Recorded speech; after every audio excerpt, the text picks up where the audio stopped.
नमस्कार, मी रिद्धी म्हात्रे. बातमीपत्रामध्ये आपल्या सगळ्यांचं स्वागत. या बातमीपत्राच्या सुरुवातीलाच आपल्याला राजकीय वर्तुळातली एक महत्त्वाची बातमी बघायची आहे.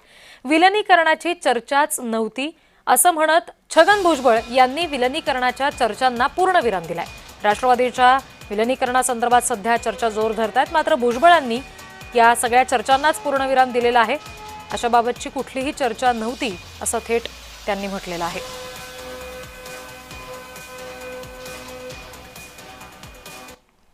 बोलणं झालं असेल, काय नक्की बोलणं झालं ते माझ्या सहित कुणाला काही कल्पना नाही. मुख्यमंत्र्यांना तर मुख्यमंत्र्यांना तर विचारावंच लागेल ना. त्यांच्याबरोबर आपण सरकारमध्ये आहोत, त्यांना विचार.